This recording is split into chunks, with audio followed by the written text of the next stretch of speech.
kai te iwi, aroha mai for not uploading as much as I'd like. Tino pukumahi aho i ngā wā katoa. I get really busy and sometimes it's hard. But I just thought I'd create this quick video also as a response to that segment that went viral about, I think it was Marcus Lush on the radio with some of the Māori pronunciation for place names of Aotearoa. The thing that stuck out for me the most was, I feel like there's two groups of people. The first group are not aware that they are mispronouncing te reo words, but once they're advised and told about it, they accept the fact that they're not doing it right and they actually want to put in some effort in making it right. Another group of people, just such as the one that actually came on that radio that day, where you constantly tell them that they're doing it wrong, they're saying it wrong, and they're just so stubborn about their ignorance, and they just so set in their ways that they don't want to change anything. Therein lies the problem. This video is made for people who are from group 1. Basically, this video is like a quick tip about how you can pronounce te reo Māori place names heaps better and the way to make it easier for yourself. The tip is to break up the word so that your eyes don't panic when they see this very unfamiliar word in front of them.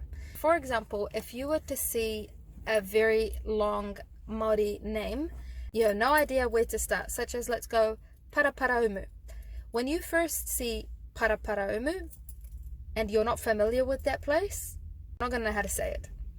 So what I suggest is to break it up into Paraumu. So Paraparaumu. When you do that, your eyes can straight away pick up that there's 3 segments to this kupu. You say it all at once, Paraparaumu. It doesn't feel so intimidating anymore. Let's go with another example. Wainui o mata. So here it is when you first see it, and then you break it up. Wainui o mata. Wainui o mata. Wainui o mata. So it's not so hard when you break it up. You can see it, your eyes can identify it in little pieces. It's almost the same as with numbers. You know how they say to remember numbers, like telephone numbers? If you group them in 2s and 3s, you're more likely to remember them than if you just see a number that has like 9 digits. So similar concept. Other examples, let's go with Manukau.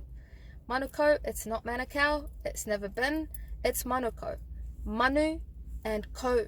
Manu meaning bird, ko meaning to swim or to dive.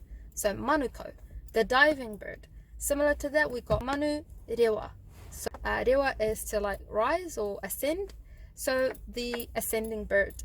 Place names are in fact very meaningful. They've been called that for a reason. So if we break it up, we can also find and decipher the meaning in those kupu. Let's go with another example. Waiheke. That's a very mispronounced one in Auckland. Waiheke Island. It's not Waiheke. I know a lot of you are probably thinking about all these pronunciations that were drilled into us that are now wrong. Waiheke. Wai is water. Heke is like the downward motion or to drop. We can go on and on about all the place names, you know, Rotorua, Rotorua. Roto meaning lake, Rua meaning 2, so the 2 lakes. If you apply that concept of breaking it up and then saying it slowly, you can apply that to any kupu Māori or place name in the whole of Aotearoa. You can even say the longest place name if you wanted to. Just use the same method of breaking it up. So we've got Taumata Whakatangi, Hanga ko, Wawa o, Tamatia, Turipu, Ka Piki, Mai ngā Horonoko pō kai, Whenua ki Tanatahi. I hope this helps.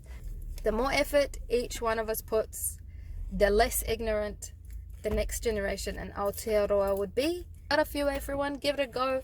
Kia kaha, kia maia, kia tau, te rangi Māori e runga i a koutou katoa.